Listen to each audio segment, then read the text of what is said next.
On a silent Christmas Eve night, snow fell in soft spirals across the lake.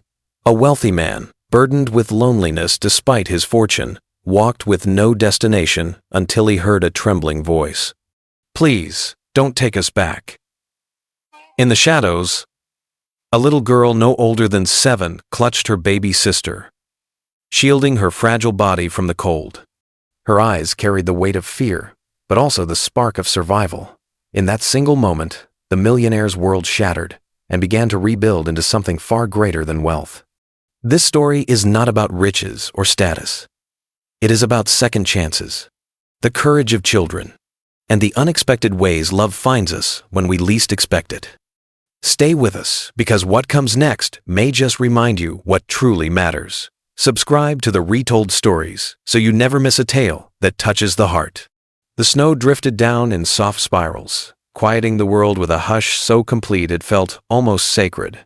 Caleb Whitmore walked along the frozen path by the lake, his polished shoes crunching against the icy ground. Madison's skyline shimmered faintly in the distance, lights twinkling like a celebration he had not been invited to. It was Christmas Eve, but he did not feel the warmth of the season. The city glowed with cheer, yet within him there was only silence. His tailored navy overcoat shielded him from the bitter wind, but nothing could shield him from the emptiness that had followed him for years. His phone buzzed in his pocket for what seemed like the 100th time that evening. A cascade of holiday greetings lit the screen. Associates, politicians, colleagues, people who knew his wealth but not his heart. He slid it back into his coat, unwilling to answer. None of them mattered. None of them would notice if he disappeared into the winter night. The gala he had hosted earlier, with fountains of champagne and strings of jazz music, already felt like a faded photograph. He had slipped away early, as he always did, consumed by a gnawing loneliness that no applause or success could soften. Up ahead stood an old wooden bench, half buried in snow. He slowed his steps, not because of weariness, but because something about the shape on the bench was wrong. At first, he thought it was a bundle of discarded clothes, left behind by someone careless. But then it shifted. His heart lurched. A small figure curled into itself, shoulders trembling. He moved closer, and what he saw rooted him to the spot. A child, no older than 7. Her coat was far too thin for the cold, her sneakers soaked through. Strands of her dark hair clung to her cheeks, wet with snowflakes that refused to melt. She sat hunched, arms wrapped fiercely around a bundle of faded pink cloth, and then she looked up. Her eyes stopped him where he stood. They were wide and hollow, carrying a heaviness no child should know. When she spoke, her voice cracked the silence like glass. "Please, don't take us back." The words sliced through him, lodging in his chest. He blinked, not sure he had heard correctly. "I'm sorry, what?" She tightened her hold on the bundle and whispered again. "She hurts us, please." Caleb felt a chill crawl up his spine that had nothing to do with the winter air. He stepped forward cautiously, afraid to startle her. His knees bent as he lowered himself into the snow, his fine trousers soaking instantly, but he hardly noticed. "Are you alone out here?" he asked gently. She shifted, and the pink blanket slipped just enough to reveal what she was protecting. Not a doll, not a bundle of clothes, a baby. A real baby, impossibly small, no more than 10 months old. The infant's face was blotchy, cheeks pale, breath shallow, and around her neck, dark bruises that made Caleb's stomach twist. He swallowed hard, steadying his voice. "Can I see her?" The girl hesitated, scanning the shadows around them, as if expecting someone to leap out. At last, she nodded. Caleb reached out, slowly, brushing back the damp edge of the blanket. The baby whimpered softly, a broken sound that pierced him more than any cry. Tiny tufts of brown hair clung to her damp forehead. Her body was too still, her silence too heavy. The girl's voice came again, fragile but steady. "We didn't know where else to go. I waited until she was asleep to move. It hurts when she cries." Caleb's chest tightened. "Who hurt her?" he asked. Her answer came in a whisper so sharp it might as well have been a scream. "Our aunt. She locks us in the basement when she drinks." For a moment, Caleb's vision blurred with rage. His hands trembled, not from the cold, but from the storm rising within him. He forced himself to breathe, to focus on the girl. "What's your name?" he asked. "Emily," she murmured. "And this is my baby sister, Luna." A snowflake landed on her lashes, melting without her blinking. She was beyond fear. She was surviving. Caleb's throat constricted as he studied her. The curve of her jaw, the hazel in her eyes. It was like a ghost had stepped out of the past. Samantha. The name rose unbidden in his mind, a memory he had buried so deep he had convinced himself it no longer existed. His voice was hoarse when he spoke. "You're coming with me, not back there, somewhere safe, somewhere warm." Emily's arms tightened protectively. "Are you going to take us back?" "No," he said firmly. "Never." He pulled off his coat, wrapping it around both sisters, and lifted them into his arms. The icy wind bit through his shirt, but he welcomed it, as if pain might anchor him to this moment. His car waited just beyond the trees, sleek and untouched, a world apart from the fragile bundle he carried. Yet as he trudged through the snow with Emily pressed against him and Luna cradled between them, something inside his chest cracked open. He placed them gently in the back seat, adjusting the coat to shield them. Emily looked up at him, her gaze so piercing it left him breathless. For the first time in years, Caleb felt something stir within him, a recognition, a pull stronger than reason. He whispered a name he had not spoken in 7 years. "Samantha." Emily tilted her head. "That was my mom's name."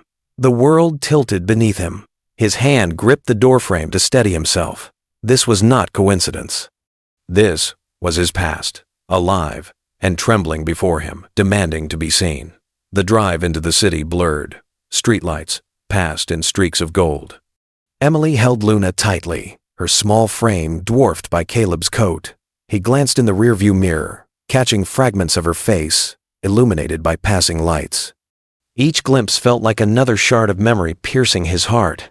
When he finally pulled into the neon glow of a 24-hour diner, it was less about food and more about sanctuary. Inside, warmth and yellow light washed over them. The smell of coffee and frying bacon clung to the air, oddly comforting after the freezing night. He ordered soup, cocoa, and warm milk. Emily wrapped her hands around the mug, her fingers trembling. The baby slept at last, cheeks flushed, not from cold, but from heat. Caleb sat across the booth, watching.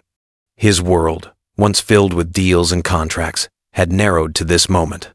A little girl with haunted eyes, and a baby with bruises. His past whispered through every breath she took. Samantha. The name echoed, a ghost refusing to fade. When Emily finally spoke again, her voice was soft, but steady. She told him of sickness, of her mother who had grown weaker each day until one morning she never woke again. She spoke of Miguel, the kind stepfather who had vanished in a work accident. And then of Carol, the aunt who had taken them in only to treat them as burdens, mistakes, shadows. Caleb listened, fists tightening against the table.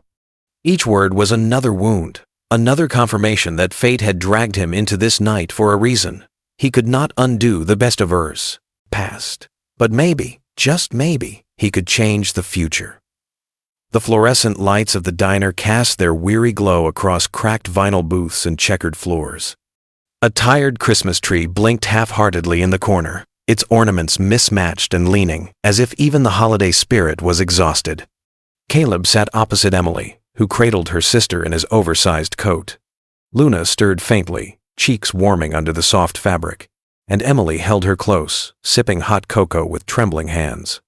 Caleb watched in silence, his mind spiraling back to a name he thought he had buried long ago, Samantha. It echoed through him like the toll of a distant bell. "Emily," he said softly, leaning forward with his elbows on the table. "Can you tell me what happened? How you ended up out there tonight?" She lowered her eyes, staring at the chipped mug as though the story were carved in the ceramic. When she finally spoke, her voice was steady but small, carrying the weight of truths a child should never have to carry. She told him about her mother's sickness, how she would lie down for hours, how Emily brought her crackers and water. She told him about the morning her mother never woke up, and the silence that filled their home. Caleb's heart dropped.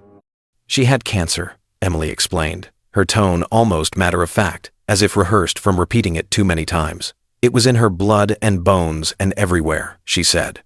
Caleb pressed his lips together, unable to form words. The air in his chest felt heavy, pressing against his ribs. "I am so sorry," he whispered, though the apology felt paper-thin against the enormity of her pain. Emily's gaze shifted, a flicker of memory flashing across her features. "She married Miguel after you," she said. "He made us pancakes, shaped like stars." Her lips twitched faintly, the ghost of a smile before fading. Caleb blinked hard. Miguel. The name was familiar. Once a shadow in the periphery of Samantha's life. Now a man who had loved her daughters. But he too was gone, an accident on the job site. And after that, silence. Loss upon loss. Emily's voice grew quiet. "No one wanted us." Aunt Carol came. She said she'd take care of us. But she didn't. Her fingers tightened around the edge of the mug. She called Luna a mistake. She hit me when I cried. Sometimes she locked us in the basement. Yesterday, she tried to put us there again. That's when I ran. Her voice faltered, but didn't break. Caleb felt his fists clench under the table, his jaw tightening. Rage, sharp and foreign, surged through him. How had the world turned so cruel to two children who deserved nothing but tenderness? Emily reached into the coat pocket and pulled out a locket. It was tarnished, the chain worn thin. When she opened it, Caleb froze. On one side was Samantha's face, smiling with the familiar tilt of her head he remembered from long ago. On the other was himself, younger, carefree, his arms slung around her shoulders on a college lawn. His breath caught. He had not even known that photograph still existed. She said this was from before, Emily explained quietly. "Before Miguel, before me, she said she used to love you." Caleb's throat constricted. His hands trembled as he touched the edge of the locket. Samantha had carried this memory all those years. She had carried him, even as she built a life without him. Emily's words came again, soft and sharp, all at once. She told us stories sometimes, about a man who built big cities but forgot how to love people. She said that's what broke her heart. Caleb leaned back, his chest heavy. He wanted to argue, to defend himself, but he could not. The truth was plain. He had run toward ambition and away from what mattered most. And now the consequences sat across from him, holding her baby sister in trembling arms. The night blurred into a rhythm of questions, answers, and silence. Caleb drove them to street. Mary's hospital, snowflakes still swirling in the air like tiny shards of glass. The automatic doors opened, flooding them with sterile warmth. Nurses rushed forward when they saw Luna's bruises, their urgency slicing through Caleb's numbness. He knelt beside Emily as doctors took her sister. "They are helping her," he assured gently, his hand hovering near hers, afraid she might pull away. She didn't. She clung to his sleeve, eyes wide with fear, but trust flickering faintly beneath. In the pediatric ward, Luna was examined, her small body laid under the harsh glare of medical lights. Doctors noted old injuries as well as new. Caleb's chest burned as he listened, feeling each word as though it was an indictment against his absence from a life he hadn't known he was supposed to protect. A social worker appeared with sharp questions, skeptical eyes, and a clipboard that seemed heavier than any contract Caleb had ever signed. He answered steadily, not hiding his rage, not concealing his urgency. He was petitioning for guardianship, he told them. He was not walking away. Emily sat at Luna's bedside, tracing stars onto a napkin with a borrowed pen. She did not cry. She did not complain. She simply sat, shoulders squared, protecting her sister even in stillness. Caleb watched her and felt something ancient stir. He was no longer the man who hid in boardrooms and towers of glass. Not here. Not now. When the nurse returned to say Luna was stable, Emily's shoulders finally eased, just slightly. Caleb exhaled a breath he had not realized he was holding. That night, in the quiet hum of the hospital room, Emily began to hum a tune. It was off-key, broken, but familiar. Caleb's chest tightened. It was a lullaby. He had sung it once, years ago, lying beside Samantha on a snowy morning. Without thinking, he joined in, his voice low and cracked. Emily stopped humming and turned to him. "You know that song?" He nodded faintly, throat thick. "I used to. Sing it a long time ago." Her eyes widened, a spark of connection flickering in the darkness. "That's Mommy's song." She sang it every time Luna cried. Caleb's voice caught, unspoken words clawing at his chest. He wanted to tell her everything, how he had loved her mother, how he had lost her, how he had not known about Emily, but silence was all that came. Instead, he sat beside her, letting the quiet carry what words could not. And when the social worker returned hours later with provisional papers granting him temporary guardianship, he signed them with steady hands. They were his responsibility now. Not out of pity, not out of guilt, but because love had risen in him like a tide he could no longer deny. As dawn broke through the frosted windows, Emily's small hand slipped into his. Her grip was firm, trusting, and for the first time in years, Caleb felt the weight of another life anchoring him. He looked at the crib where Luna slept, her breathing even and peaceful, and whispered a silent vow. He would not fail them, not again.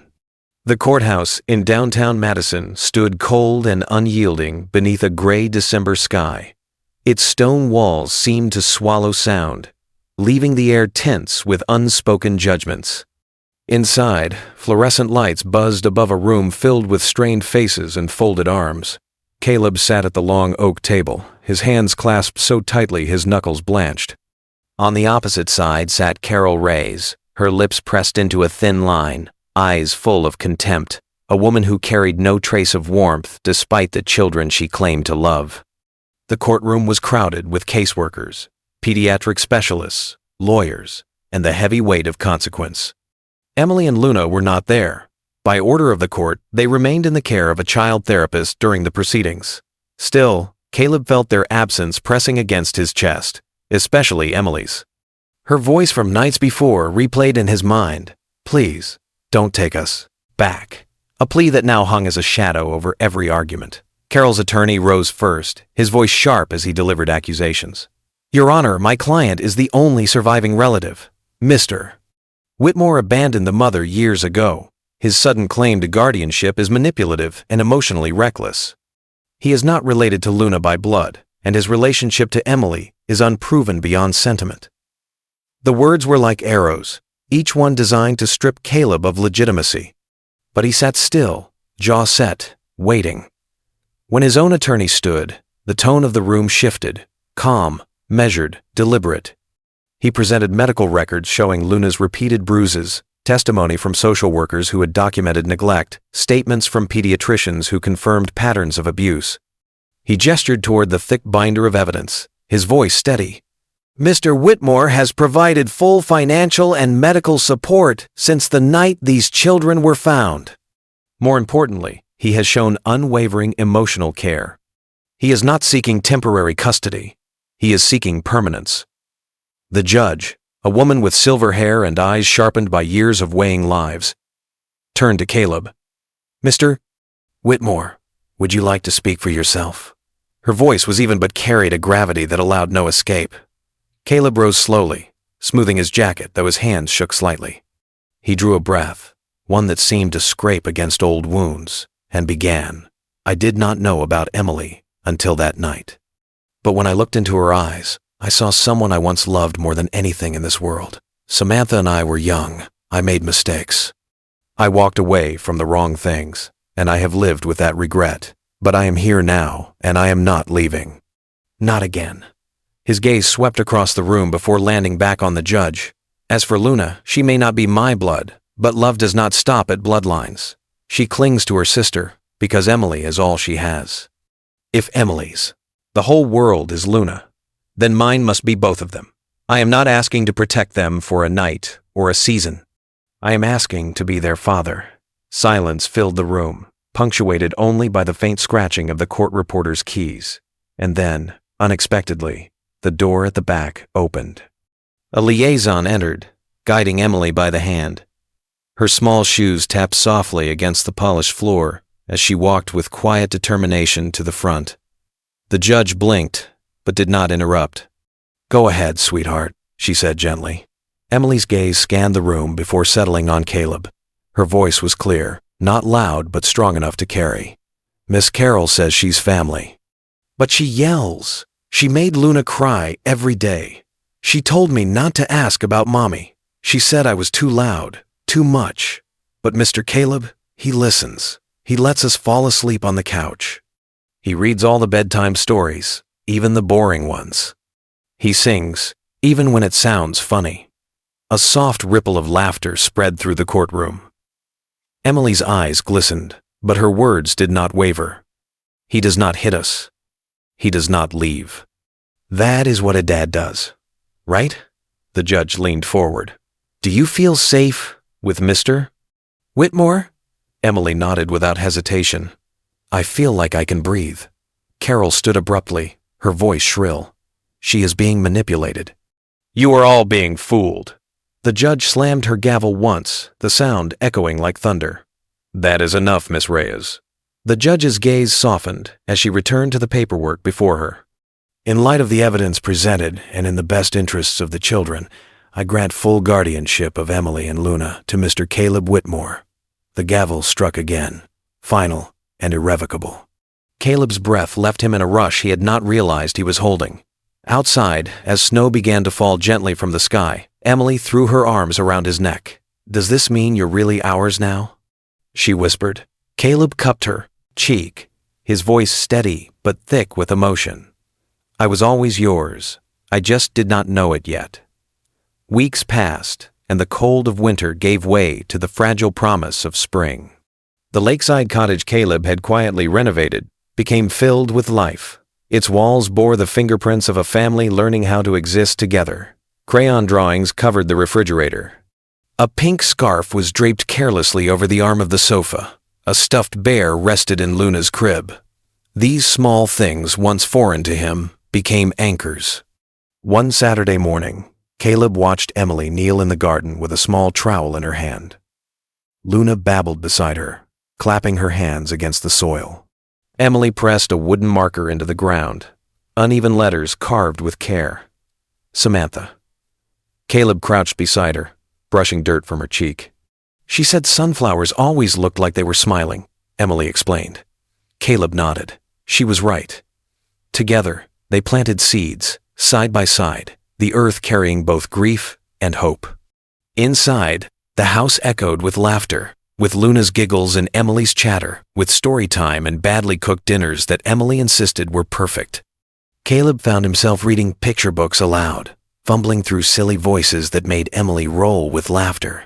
He tucked drawings into his wallet, kept them beside his ID as though they were as important as any contract he had ever signed. At night, when both girls were asleep, he sometimes sat alone at his desk, staring at Samantha's photograph and the letter she had left behind. "I wish you had stayed," she had written. He touched the worn paper and whispered into the quiet, "I am here now." One evening, Emily climbed into his lap, clutching a new drawing she had framed herself. It showed the three of them standing together, sunflowers blooming around their feet. Above them floated a figure with wings of stars and a crown of golden petals. On the bottom, in block letters, she had written, "You stayed." Caleb's throat tightened as he pulled her close, Luna squirming happily between them. For the first time in years, his heart felt full, not because of wealth or success, but because of belonging. The snow eventually melted, and the world bloomed again. But Caleb knew one truth would not change. He was no longer a man haunted by what he had lost. He was a father, bound not by chance, but by choice. And this time, he would not leave. There are moments in life that shift everything. Moments when the ground beneath us cracks open and we are faced with a choice, to walk away as we always have, or to stay, no matter the cost.